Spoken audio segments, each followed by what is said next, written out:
In the back rows there. What the hell are you doing way up there? Get down here. Get down here. Get down here. Man. All right. Not one row. Get down here. Get down here. Man, you're going to sit right here. You're going to be my bodyguard protecting this girl from this guy. Yeah, yeah. Come on. Look at that. Hey, 2 rows he moves. Good Lord.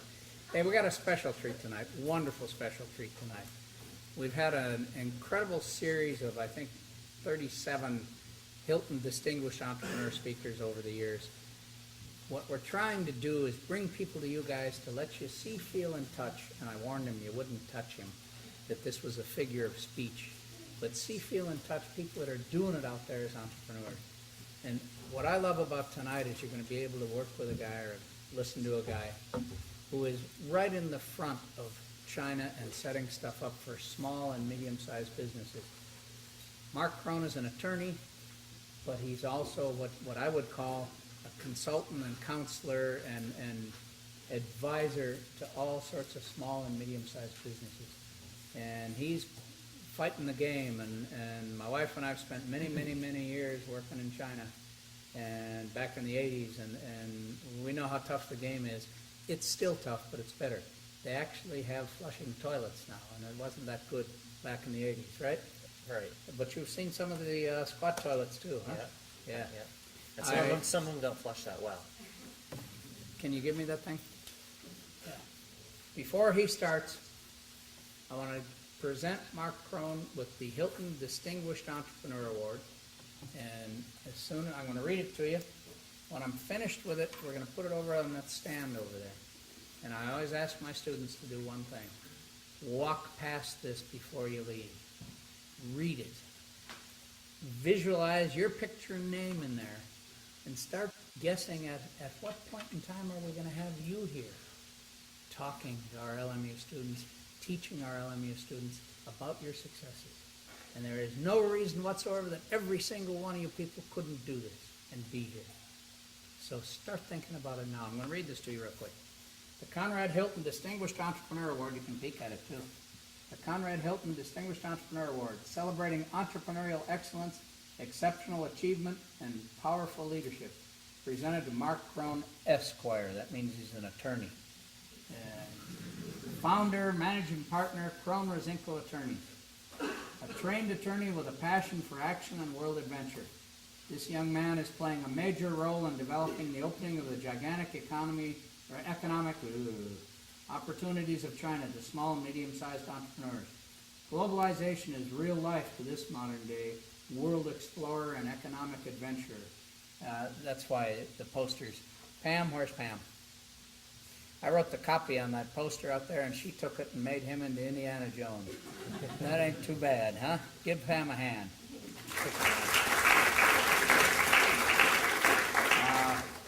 Let's see. He is helping to create the future for American entrepreneurs, and he is doing it with ethics and social responsibility. Very few entrepreneurial leaders have creativity and courage to take their passion and help to create a new global phenomenon as big as this. One can only say, wow. Okay? LMU is proud to honor Mark Crone for his exceptional entrepreneurial excellence, powerful leadership, and world impact. So you are now one of our Conrad Hilton Distinguished Entrepreneurs. Thank you. We're very proud of you. Now put it over here.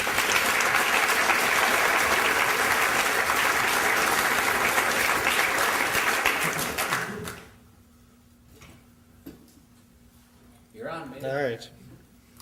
See if this thing works. Can everybody hear me? Okay. So nice introduction. Thank you very much. Hopefully I can live up to all those kind words. So as Dr. Kiesner said, I'm an attorney. We are a small firm located in San Francisco. I started the firm on my own in 2001 after about 6 years of practice in some medium-sized firms here in Southern California. After the first couple of years, I began to build up my practice, and I began to add additional attorneys because I couldn't get to all the work myself. Obviously, Dr. Kiesner really likes the role that we play in China. That's probably about 50% of our business, and so I will try to focus mainly on that. With that said, what I'm going to do is first tell you a little bit about the type of practice that our firm has, and then move on to talk about what the situation was in the United States at the time that we began our practice in the capital markets that enabled us to build up the practice that we built up. At the same time, there was also things happening in China that enabled us to step into that market, and most of that was completely unplanned, but worked out well for us. We saw the opening, we were able to move into it. So the type of work that we do is corporate and securities work, and that means that we work mainly with companies rather than with individuals. On occasion, we'll represent an employee or an officer of a company, but typically we're working mainly with companies themselves. Everything from small startup companies on up to publicly traded companies. The work that we do for private companies, which are not yet publicly traded, could be everything from a small company like some of you might start when you start your first entrepreneurial venture, and you would come to us and ask us how you do that, and we would begin by forming typically a corporation or an LLC. Then we would help you with various contracts, such as the contracts that you might have with your employees or your independent contractors, contracts that you might have with the officers of the company as you grow, contracts with vendors that you're buying products from, or customers that you're selling products to, option plans. As the company grows, and they also seek financing, and that's one of the main areas that we work in. We do a lot of work helping companies to find the financing and then to do the documentation to obtain it, and negotiate the financing with the hedge funds or venture capitalists that would be bringing the financing. Most of those companies typically are looking to go public, or that is one of the many exit strategies, I suppose, that a company could have. And we also represent publicly traded companies. Now, I would expect that most of you people probably know the difference between a public and a private company. Is that a fair assessment? See if anybody's awake. Okay, so I won't waste time describing that. Typically, public companies lean towards using a bigger law firm. But there were certain situations that were going on here in this country back when I went out on my own that enabled our firm to get a foothold and start working with smaller public companies. You probably all know about the dot-com era and the big bust that followed that. And when the dot-com bubble burst, there were many, many companies that went out of business, but they were able to maintain the filings on their public companies. And those companies became what are called shell companies. And the market for shell companies has been around for many years, and it was always considered I guess it had a kind of a sleazy taint to it. But after the dot-com era, people began to use the shell companies as a different method to go public. Again, going back into the dot-com era, as everybody knows, there was many, many IPOs, initial public offerings. And that was the typical way that a company would go public. But you've got to be a pretty strong company to go through an IPO. After the dot-com era, the IPOs dried up. There really were not very many of them happening. But companies still wanted to figure out a way to go public. And so the alternative was to do what's called a reverse merger. And a reverse merger is where a company would be a private company that would go out and find one of these leftover shell companies that had maintained its filings and maintained its status as a public company. And they would do a reverse merger into that public company and effectively take it over. Those companies were typically not very well funded, not as strong as the bigger companies that would go through an IPO. And so either bigger firms did not want to do the work for them because it wasn't prestigious enough, or these smaller companies couldn't afford to hire the bigger firms. And so that kind of opened up a market for smaller firms such as mine. That occurred around the same time that I was beginning to get really busy as a solo attorney, and I really didn't have that much SEC experience. So I went out and found a couple of attorneys to work with me that had SEC experience. I may be talking over everyone's head. The SEC is the Securities and Exchange Commission, and any public company has to do certain filings with the SEC. So I was able to start to attract these smaller publicly traded companies that needed their SEC work done, and brought in the lawyers who had the capabilities to do the SEC work. And we began to develop a clientele here in the United States of smaller public companies. Right around the same time, unbeknownst to me, China was going through a revolution of sorts. China is obviously a communist country, and I guess on the surface it frowns on capitalism. But there was a new generation of the communist leaders that were moving into power, and they decided to do an experiment to see if capitalism could work within the communist policies. So they selected about half a dozen small portside towns or cities or small cities in China outside of Beijing, and granted them the rights to begin to allow companies to be privately owned and to develop capitalism. They did it outside of Beijing so that if the experiment failed, it wouldn't embarrass the people in Beijing. So places such as this is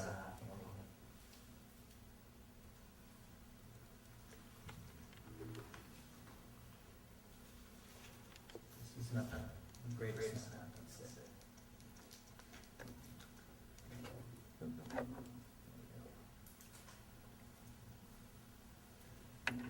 Places along the Shenzhen is down here, Guangzhou is down here. These were small cities outside of Beijing, and the Beijing government allowed the local governments in these smaller cities to grant business licenses to people who wanted to start businesses in these areas. And the experiment took off. For example, Shenzhen. I apologize, I pulled this together last night, and it's not the best map. Shenzhen is down here. That started out as a small fishing village. It was almost non-existent, and now it's got 20 million people in it, about 10 years later, 15 years later. So the experiment was very successful, and hundreds of companies grew up that were doing explosive business. And what happened was that they went out in search of money, and they began to look to the U.S. and to Hong Kong and other parts of Asia for capital infusions. And as part of that, people came in from the U.S. and they began to suggest to these Chinese companies, you should do reverse mergers, just like had been occurring in the U.S. Some of these companies really were worthy of going public, and doing a reverse merger was a good idea. They were big companies that were doing $10, $20 million in revenues. Others are smaller companies that never should have gone public. And unfortunately, there are people who took advantage of these companies. They call themselves financial consultants. They would promise to bring money and promise these companies that after they were public, they would raise millions of dollars and their stock would be very successful on Wall Street.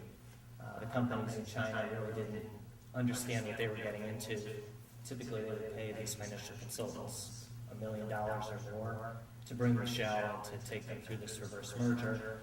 And more often than not, the reverse merger would be not done properly.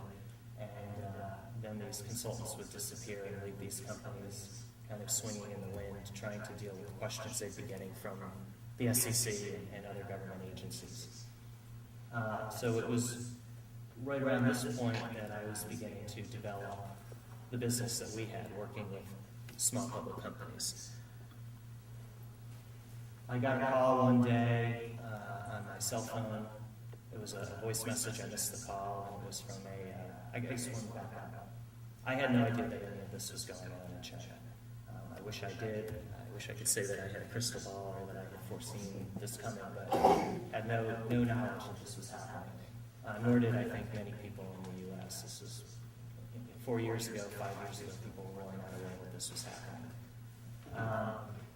I got a call one day, a voice message from somebody who spoke in very broken English. The only thing I could gather out of the message was that he was looking for an SEC attorney. I listened to his message about half a dozen times to try to get the telephone number and called him back. And he turned out to be down here in Los Angeles, and he was a representative of a publicly traded company located in China called Songzai that was a coal mine. And they were located in Harbor, which is way up here, as far north as you could possibly get, pretty much. And I flew down and met with him. They were a perfect example of what I was talking about as far as companies that were taken advantage of by these financial consultants. They had gone through a reverse merger. They had not raised the money they'd been promised. Their stock was trading at about 10 cents a share with no volume. Nobody really cared about them except for the SEC, who was asking them all kinds of questions that they couldn't answer. And they were looking to get new attorneys. Typically, the financial consultants who helped with the reverse merger would bring their own attorney and their own auditor who really wasn't representing the company. They would really be representing the financial consultant to make sure that the financial consultant was able to rip them off as thoroughly as possible. So this company had fired the attorney and the financial consultant and was contemplating bringing us in as counsel. I met with them 3 times down in Los Angeles. The guy that I was meeting with, his English was much better when I met with him in person. Pretty difficult to understand him over the phone, but a very sharp guy. He had been here in this country for about 4 years. He had gotten an MBA here, which I think is pretty impressive to be able to get an MBA in a foreign language. We met, as I say, several times, developed a pretty good relationship, and on the 4th meeting, he told me they were going to bring the chairman of the company in from China to meet with me. So I came back down to LA for a 4th time and met with Mr. Lee, who was the chairman of this company. And they showed up and met me at the W Hotel. We sat around the table. They had a 3rd person, a woman with them, who they never introduced. And we sat through the whole meeting. The only contribution from the woman to the entire meeting was one extremely loud burp right in the middle of the meeting. And at the end of the meeting, they got up and left. Mr. Lee didn't speak a word of English. I assume the woman didn't either. And they left. And then I got a call about an hour later from my contact, Taylor. And he said to me that Mr. Lee liked me very much and he wanted to hire me. And then he said, and Miss Ju, who was the woman that was there, also had her own public company, and she also wanted to hire me. So we were hired by 2 Chinese companies, at one time. And that was kind of our first entry into the market in China. We went about the process trying to clean them up, and it was fortunate. Most of the attorneys that work in my firm have come from very large firms, and they've been well trained in doing the SEC work. You don't typically find that in a smaller firm of my size. And it was fortunate because these companies were pretty screwed up. Took a lot of work to get them cleaned up. But we did it. We did a good job at it. And in doing that, we began to meet some of the other people that were involved with them, including their auditors who were located in Hong Kong, which is, I'm going to use this for something, down here. And the auditors really liked, well, let me back up again. Public companies have to have auditors. They have to file audited financials every quarter and annually. So the auditors play a very important role. These auditors liked the work that we did. They introduced us to 2 more companies in China that had been through similar processes and had been taken advantage of. One of them was located, let me back up. The first company was a coal company here in Harbin. The second company was an oil company that was somewhere over here in a place called Sanyuan that's small enough that it doesn't make this map. The auditors then referred us to another company in Nanjing, which is somewhere where it is. Nanjing, which is here, and they also referred us to a 4th company down in Hong Kong. To give you some sense of what they do, the Harbin company is a coal company. The company here in Sanyuan is an oil company. The Nanjing company is a textile company, just manufacturing clothes that are sold all over the world. The company in Hong Kong does outdoor media. So unlike a lot of the companies in the U.S. that are, operating on somebody with a business plan and an MBA and no real business, these are all legitimate companies that are doing $5, $10, $15, $20 million a year in typical bricks and mortar type stuff. So we met these two additional companies, began to work for them, cleaned them up as we went through the process, and our reputation for being successful at fixing these companies that have been taken advantage of began to grow. We began to get additional referrals from the auditors, from the bankers that were working with these companies. Around this point in time, I decided I should probably go to China and see what was going on. I've met all my clients and I've seen their businesses, and it's kind of hard to do that in China. So I arranged to go over to China for the first time. I've subsequently been to China 16 times in the last 4 years, and I typically go for about 3 weeks at a stretch. A lot of people go over to China and they go to Beijing or Shanghai and they think they've been to China. Beijing and Shanghai are, at this point, are big cities just like New York. Los Angeles, you can get pretty much anything that you could want. I tried to circle, this is probably about half the places that I've been, but I go up to each one of these companies as I begin to do work for them, and I explore the area, see what they're doing, walk around in their offices. So I planned a trip to go out there for my first trip, which was kind of nerve-wracking. I don't speak a word of Chinese, or I didn't at the time. Now I can say some things in Chinese. The guy, Taylor, who was my contact, was supposed to go with me on the first trip, which gave me a lot of comfort. And 3 days before the trip, he informed me that he wasn't going to be able to go. So that was a little daunting, but I got on a plane and went. I flew into Beijing on the first trip, and then I immediately flew up to Harbin. And this was in January, I don't remember, I think of 2004 at that point. And Harbin in January is about minus 30 degrees. So it was really one of the coolest experiences of my life. The company says it's located in Harbin, but it's really not. It's actually, the coal mine is in a place called Haifa, which is all the way up here. This is the Russian border. So about another 3 hours further north and that much colder. I went up to Harbin, went down in the coal mine. I don't know how many people have ever been in a coal mine, but in the U.S., they take pretty good safety precautions. In China, they don't care that much. And this was about 300 meters underground, and it wasn't like there were stairs or an elevator. It was hanging onto metal wires as I worked my way down. The CFO of the company went with me, a guy named Roy. They all take English names. And so Yang Yu is his Chinese name.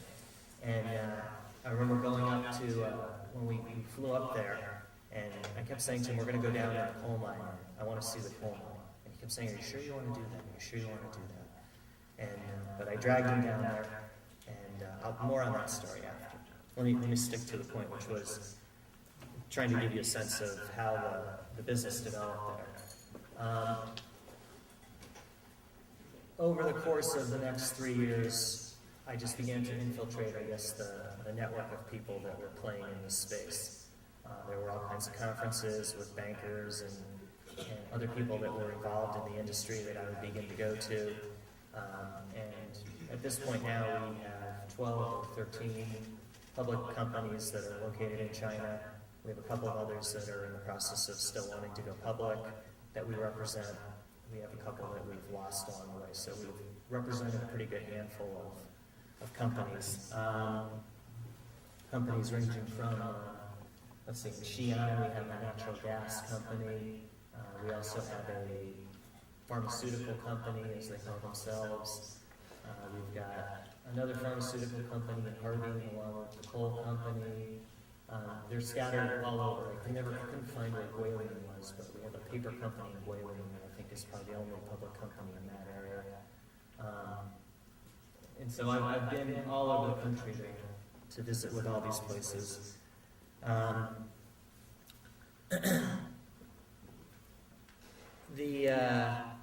Kind of lost track of where I was here. bear with me a moment. I think that the thing that's most interesting about doing business over there is dealing with the cultural differences. It's a country that has been somewhat insulated from the U.S. we've only been around for a couple hundred years, they've been around for thousands, and even while we were around, they've avoided Western culture for the most part. In the last 4 years, since I've been going there, I can see enormous changes as far as Western culture creeping in. Everything from the fact that McDonald's and Pizza Hut is very popular there now, and people are starting to get fat there because they're eating McDonald's and Pizza Hut. Never had that problem before. But they really have their own way of doing things. And I think one of the reasons that we were able to become successful there is that I didn't try to push back at all on their way of doing things. I always tried to assimilate their methodology for doing things and fit in. You know, some of the big things that I see as a difference, all the business is done there, it all revolves around eating. You can go to meetings with the CEOs that are clients or that are potential clients and sit around in their office and nothing really happens. And then they say, let's go get some food. And that's where everything happens. And eating is, I think their whole lives revolve around the 3 meals a day. They'll take you out for these banquets that will be, I'll show up and I'll meet with the CEO, and then he'll say, let's go get some dinner, and there's 12 people or 15 people at the dinner. Most of them who I have no clue who they are or why they're there. And they bring out massive quantities of food, and that's where all the socializing is done and all the bonding is done, and that's how you develop the relationships there. Try to give you some sense of what it's like to eat there, because it's actually pretty fascinating. The restaurants are tremendous. Sometimes there are 2-3 floors, mostly private rooms, and it's a big deal when the CEO takes you out that they will get a private room. You'll have your own private wait staff. It'll be one big table, and they'll obviously assemble you around the table. There's a big lazy Susan in the middle of the table, and the CEO will typically spend 15 minutes putting the order in with the waiter. It's like an art for them, that they want to show you that they can do this incredible ordering. They'll order, for 10 people, there'll be 20 or 25 dishes that will come out. And I had to learn that in the beginning, because you have to learn to pace yourself when you're eating there. They'll bring out half a dozen dishes of cold appetizers, and so I would initially sit down and start powering through all the food, which is really delicious. And then they'd start bringing out the hot dishes, and there'd be 6 or 7 more dishes. And I don't speak Chinese, so I have no idea that there's still 15 more courses coming. And I'd sit there, and the way they do it is you don't take a big plate like you do in the U.S. and take the food. They spin the lazy Susan around, and you just take with your chopsticks, take a couple of pieces, and then they spin it again, and it just keeps spinning until eventually the food disappears. But if you don't know to pace yourself, after the first wave of food, you're completely full, and then they remove that, and out comes half a dozen more dishes, and then half a dozen more dishes after that. And they, believe it or not, they frown on you if you're not eating the food, and if you don't know to pace yourself right, you've now insulted them because you don't want to eat the food that they've brought for you.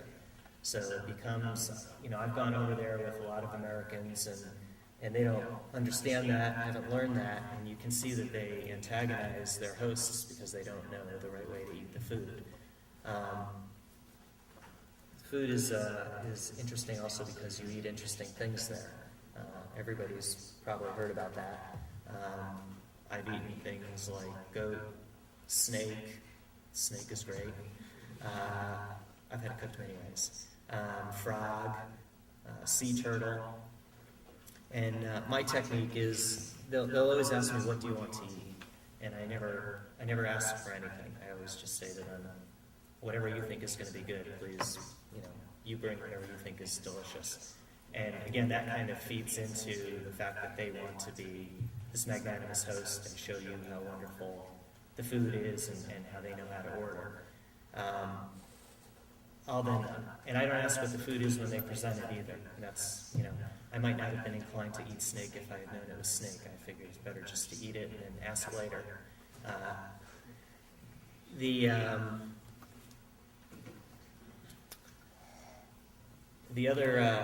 other big thing about the culture, the way a lot of business gets done, unfortunately, is it's all revolves around drinking. Especially when you go up into the colder regions up north, Xi'an, Beijing, Shanghai, which are probably a little more sophisticated and a little more westernized. They don't seem to do the same kind of power drinking that is done in Harbin in particular and in Xi'an. Unfortunately, they also don't drink things like martinis or rum and cokes.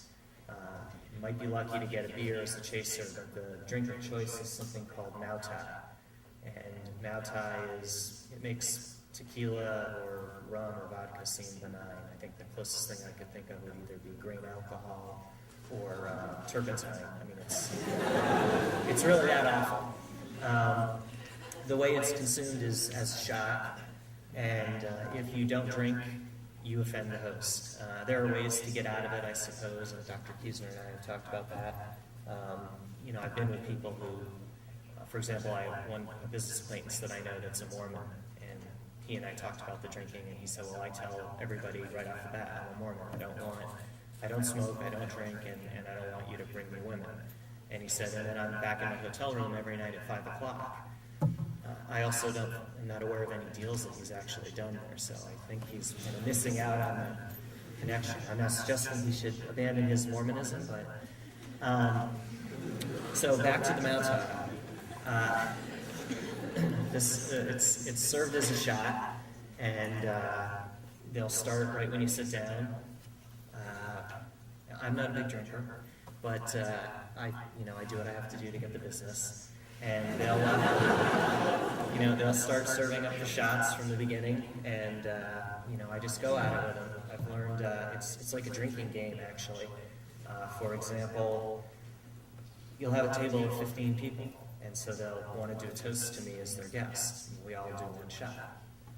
And then a couple of minutes will go by, and then the CEO will say, I'd like to do a shot just with you, just you and I. So now I do a shot with the CEO. A couple more minutes go by, and then the CFO says, I really want to do a shot with you. So now I'm doing a shot with CFO.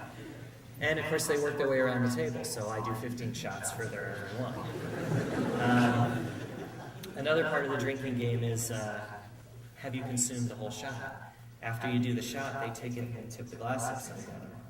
If one drop comes out, you have to do another shot. If 2 drops comes out, you've got to do 2 more shots. Sadly, though, I've had multiple clients that have looked at me at various times and said, we believe that you're very sincere about your relationship with us because of the way you drink with us. So, it's a tough way to make a living.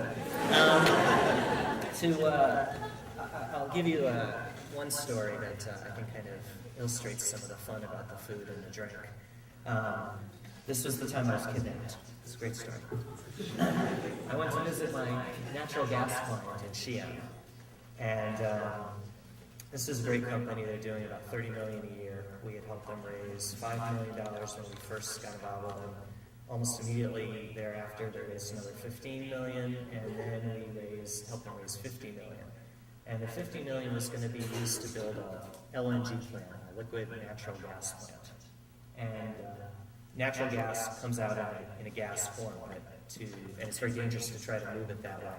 So you can build these plants that convert the natural gas into liquid, but they're quite expensive to build. In the U.S., it probably would cost about $200 million to build one. In China, they say they can get it done for $50 million, so that's what we raised them. And they were going to have a groundbreaking ceremony, and they had invited me to come.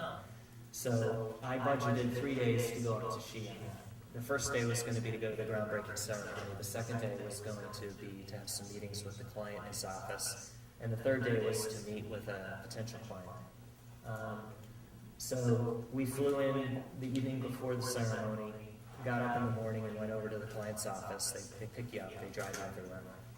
And when we got to his office, there was 12 cars lined up. And they were all Mercedes and Escalades. And there was 50 people that were lined up to go to this groundbreaking ceremony. They had the front car and the rear car were driven by policemen from Xi'an, and they put sirens on the roof of the Escalade that I was in, which was the rear car, the second most important car, and a siren on the front car, which was the CEO, Mr. G's car. And we started driving up the highway with the sirens going in a cavalcade of 12 cars.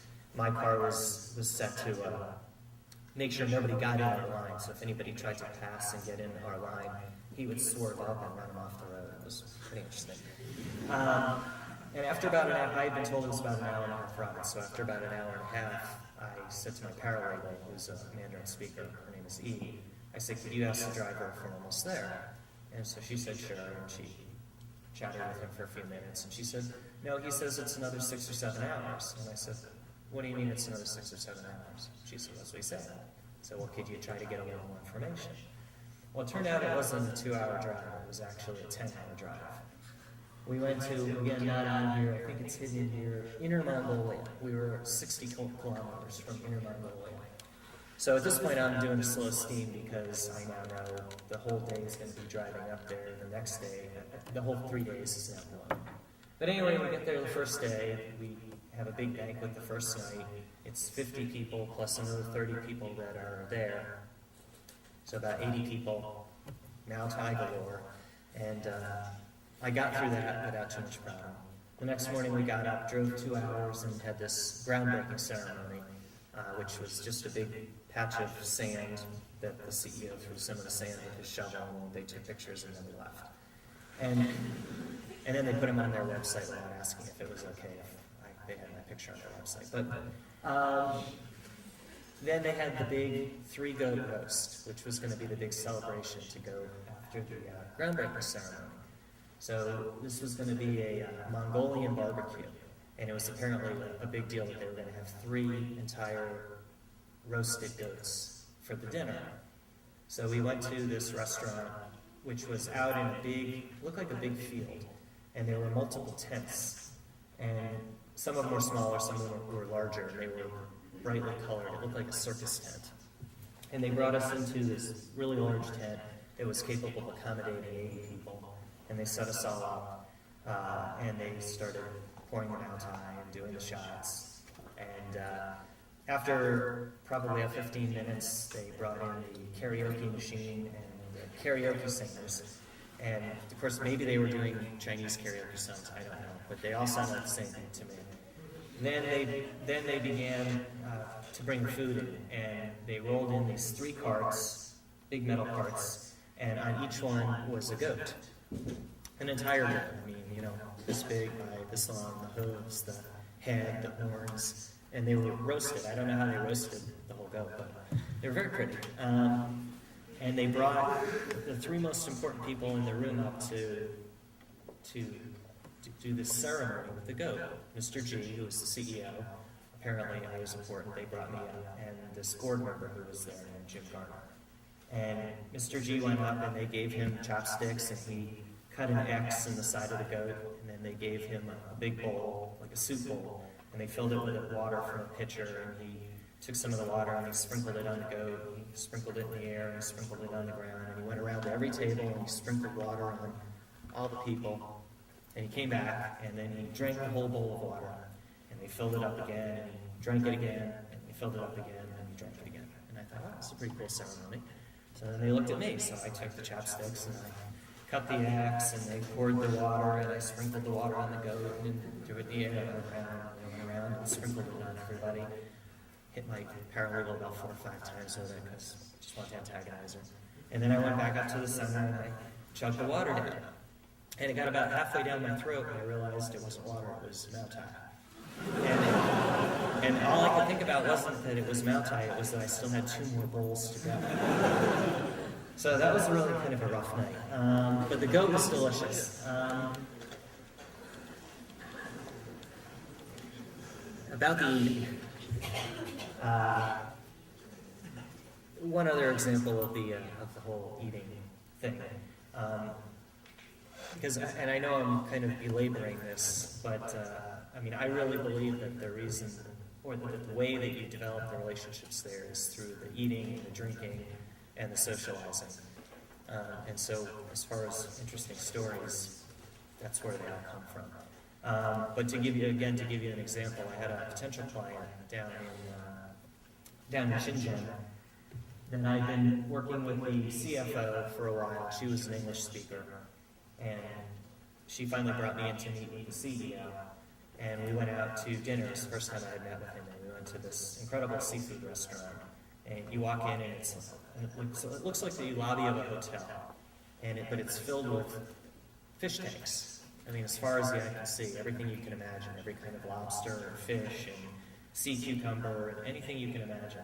And you walk around and you point to all the different types of things that you want, and then you go into these private rooms and they prepare all the food that you've picked out. So we walked around and we picked a number of things, and then we went and sat down in the room. This was the first time that I was really talking with this guy. And he said to me, you know, are there things in particular that you want to eat? And I said, no, whatever you order is fine. And he said to me, well, this was all done through the CFO who was translating. He said, you're probably not going to like the things that I would order, so you should tell me what you want. And I said, no, whatever you order is going to be fine. Please just go ahead and order. And so I could see him get a real smirk on his face, like he was gonna show me. So he ordered the food, and we continued on with our discussion. And about 10 minutes later, again, they rolled in one of these little metal carts. And typically there's half a dozen things that would come out at first. And so maybe if there's something you didn't like, you could kind of avoid it on a lazy Susan and just pick the things you want. So he had clearly set this up so that this one particular item would come in alone.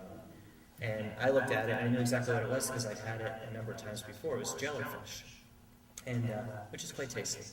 And but I could see now, I mean, he's now in a full-on smirk, smile bordering on laughing at me because he thinks I'm not going to want to eat this. So I promptly took my chopsticks and picked it up and ate one and said, ooh, delicious jellyfish. And she translated, and he just started laughing hysterically. But that developed a bond between he and I. I mean, after that, he was very friendly, and ultimately they hired us, and that kind of thing seemed to make a big difference to him. Some of the other things that are there are smaller and larger things that, for example, some simple things. I guess this goes back to the eating again. I watch this all the time, that Americans go over there. I always pick on Americans. I'm sure the English and the Australians do the same thing. But they take you out to a big banquet, and there's going to be 15 people sitting around this table, and the American goes and just sits down, and inevitably sits in the chair that the CEO is going to sit in. And it only took me one trip over there to figure out that there's a cultural thing about that. You sit back and you wait until the CEO shows you where to sit, until they show you where to sit. And it's simple things like that about doing business in China that really make the difference. I had another experience just like that. I was trying to get a client in a place called Dalian, which I know you said you've been there, which is a beautiful seaside town. It looks like San Diego, actually. And I had been to meet with him one time, and he had just raised about $80 million. And actually, this is the second time I met with him. The first time I met with him, he had a dinky little office on the property. And then he raised the $80 million. I went back 3 months later, and they had built an entire new 20-story building, and his office was the top floor of the building with electric doors and mirrored ceilings and marble floors. It was unbelievable. And so on this second visit, and in this huge office, he had different sitting areas set up. So we went to sit in one of the sitting areas with him, and one of the chairs was clearly his chair because I had this rug on it. And we sat and we had the meeting. And then I went back about 3 months later, and they positioned us, we were waiting for him in the same seating area. So I sat in the exact same chair that I had sat in the last time. And all of a sudden, the guy that was sort of like conduit with the CEO came running over and he said, "You're in Mr. Fu's chair, you're in Mr. Fu's chair." Well, I guess Mr. Fu had changed where he liked to sit. But this was, you could see the distress on this guy's face that I had actually made a mistake of sitting in his chair. So something as simple as, not paying attention to where they're going to want you to sit can be enough to kill the deal over there, I guess is the point.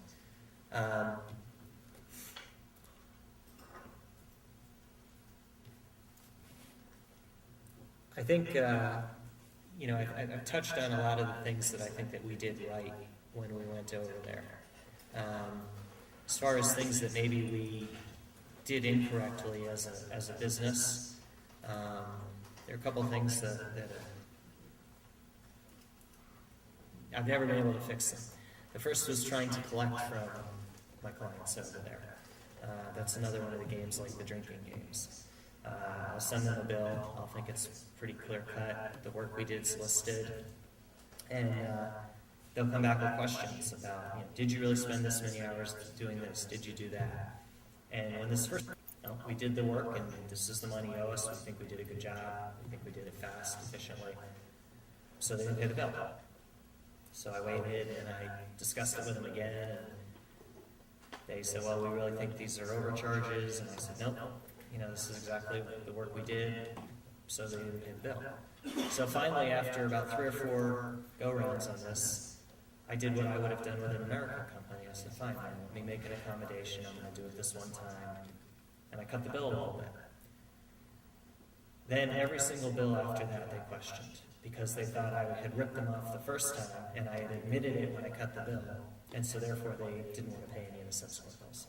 So it was you couldn't win no matter what you did. Either they weren't going to pay the bill because they were questioning it, or you gave in and then they assumed you had ripped them off. So I don't know that I really did anything wrong there, but I haven't figured out how to do that right yet. I think the other big thing that maybe we've done wrong, and you may have questions about what's going to happen in the future of China and the relationship with America. Business was, let's say until 3 or 4 months ago, I think business continued to boom over there.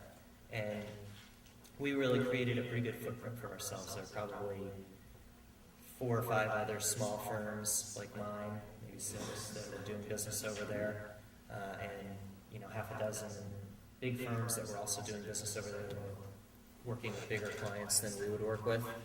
But in the last year, everybody knows that China's big business now, and so everybody's kind of pig-piled in there, all the bankers, all the attorneys, and I wanted probably 2 years ago to go over there and set up an office, and actually I was going to go and live there myself for a year to get the office going.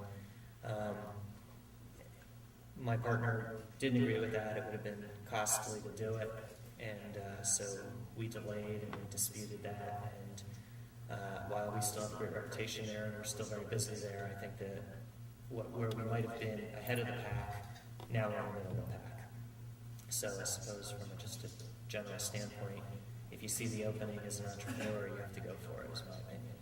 And it also makes you maybe think twice about buying partners. So I think I probably skipped over some of the things I wanted to talk about, but maybe I could, hopefully you guys have some questions. Somebody come up with something for me here. Minutes, we're going to have a couple of questions. Start our side.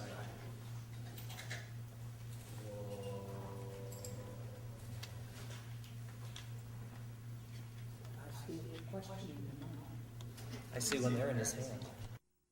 I think they've been trying to find that. I mean, a lot of people, the bankers and stuff that I work with, have looked towards Vietnam, Korea. Any place I think that they can find cheap labor is where they think the next emerging market will be. Because obviously, and I didn't talk very much about why I think China became big, but cheap labor is probably the simple answer. I hear people saying that China's oversaturated and that the labor's not cheap anymore, and I don't believe that for a second. I mean, there are cities like Shenzhen that everybody's moved there and the cost of labor has gone up, but 90% of China is still an agrarian community, and I think that there's plenty of people there that they could hire. I mean, the people that work out in the countryside literally work for $100 a month, sorting walnuts and things like that. So there's plenty of cheap labor there. I think other areas in Asia like Vietnam or Korea could be. They're also substantially smaller though. I think China also, I'll give you a much more detailed answer maybe than you were looking for, but I think China is having the boom it's having because it's feeding itself, it's growing within its own country. I don't think that much of what they're doing, well, there's a lot of export, but a lot of the businesses I deal with, steel companies, gas companies, glass companies, they're all producing stuff that's just used internally. They're not exporting it. And there's so much of the country that still needs to be built up, infrastructure-wise. From when I started going there, I've seen Beijing change and Shanghai change to, just in 4 years, to these amazing cities. And the second and third tier cities, like a place like Harbin that probably nobody's ever here has probably ever heard of, has got 20 million people in it.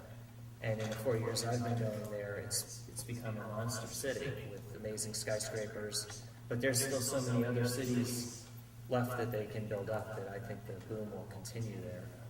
It may not be a boom. I mean, with the way the markets have changed now,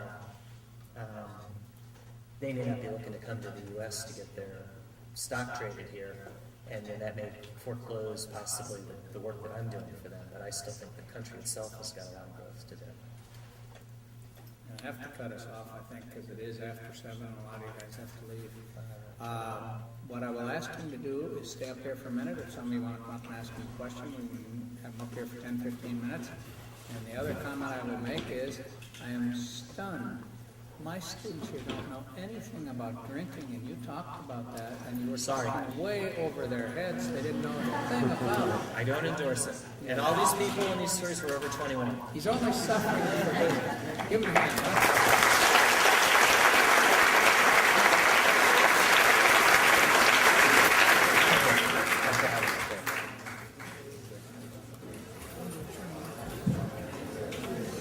No, and I really didn't use my slideshow at all. But that's all right. That's all right. It's just work.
To answer your question directly, the reason I chose this shooting was because I feel like there was a point in my life when I was actually headed down that road. Effectively, I, as a sophomore and junior in high school, went through a period of depression, and there was a time in which I thought pretty seriously about hurting myself or someone else.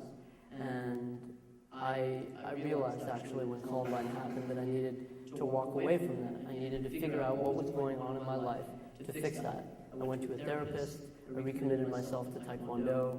I figured out what it took for me to get out of that place in my life. And now today, I feel like as an artist, as someone who is making things that the public at large can consume, you need to acknowledge that your work, whether it's a film or a book or anything, is going to be viewed by people with whom you may disagree strongly, and people that may do things that you don't condone. But I don't know if I see much of an alternative to presenting your work to the public and saying, here it is. In a sense, that's what free speech is about, because we're all free to say anything, and you're also equally free not to believe a word that I'm saying. In terms of violence and contributing to a culture of violence, violence has been with us for a long time, and I feel like there are a lot of ways that we can approach and understand why something happened. This is one approach that may work for some people. It may not work for other people. I feel like unless we have the opportunity to at least confront that, whatever that is, and however we choose to do it, that is important. Someone told me, after reading a little about my history, they said, based on what Danny has told us, it's clear that he made this game as a revenge fantasy. He made this game as a way of reenacting his own high school angst. I said, well, here's what actually happened in my life, and here's what I had to do. So that isn't true. But if it were true, even if it were true, wouldn't we be living in a better world where people who were angry went home and wrote a poem or made a video game about it than people who went out into the streets and took out their anger, with a weapon or with violence?